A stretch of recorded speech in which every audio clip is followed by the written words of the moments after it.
કેમ છો મિત્રો? આજે માર્કેટ 24,800 જે કાલે નીચે પડ્યું અને થોડું રિકવર કર્યું છે. 25,000ની આજુબાજુ ચાલતું હતું આટલા સમયથી, એમાંથી થોડું નીચે આવ્યું હતું. કાલે એફઆઈએસ અને ડીઆઈએસે સેલ કર્યું હતું, એના લીધે થઈને માર્કેટમાં ફોલ દેખાયો હતો. આજે થોડી રિકવરી મળી છે, પણ સામે જોવા જઈએ તો આપણા પોર્ટફોલિયોમાં કોઈ સ્ટોકમાં હલચલ એવી ખાસ બહુ મોટી મોમેન્ટમ નહોતી જેનાથી કે માર્કેટ પડ્યું હોય અને આપણને લોસ દેખાતો હોય. અત્યારે પાછું રિકવર કર્યું છે, એમાંથી મેં આજે થોડું પાર્શલ સેલિંગ કર્યું છે, કારણ કે કોરોનાના બી કેસ આવ્યા છે થોડાક અહીંયા અમદાવાદમાં અને બધી જગ્યાએ. એના લીધે થઈને કદાચ માર્કેટ પર અસર પડે આ ન્યૂઝના લીધે, અને હજી માર્કેટ પડે તો આપણી જોડે ફંડ હોવું જોઈએ.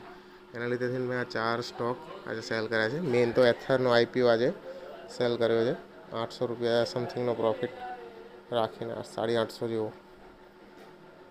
અત્યારે એમાંથી બી ડાઉન થઈ ગયો એટલે આપણે વેચી નાખ્યો. હજી બીજા એકાઉન્ટમાં બાકી છે, રહેવા દીધો છે મેં, કે કદાચ હજી વધારે હાઇક મળે તો એમાં વધારે પ્રોફિટ થાય. બાકી એક્સિસ બેંકના બી આજે 19 ક્વોન્ટિટી સેલ કર્યા છે, હું જોઈ શકો છો સ્ક્રીન ઉપર.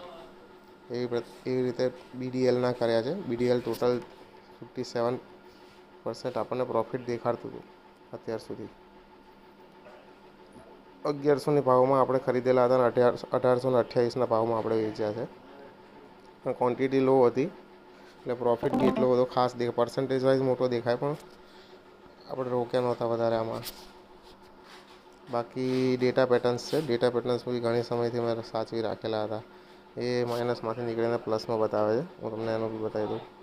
ડેટા પેટર્ન્સ આપણે 2622ના ભાવે ખરીદેલા હતા અને અત્યારે 2733ના ભાવે વેચી નાખ્યા. આ બધા સ્વિંગ ટ્રેડ તરીકે મેં લીધેલા હતા 3-4, તો એ અત્યારે વેચીને પાર્સલ બુકિંગ કરી લીધું છે અને ફંડ બી થોડું ઘણું કલેક્ટ કરવાનું ચાલુ કર્યું છે. જો વધારે પડતું માર્કેટમાં ફોલ આવશે તો આપણે ફરી અમુક સ્ટોકને એવરેજ કરશું અને અમુકને ફરી બાય કરશું, નવા જે આપણે જૂના પહેલાં વેચ્યા હોય એવા. તો જે બી હોય અપડેટ તમને આપતો રહીશ રેગ્યુલર બેઝિસ પર.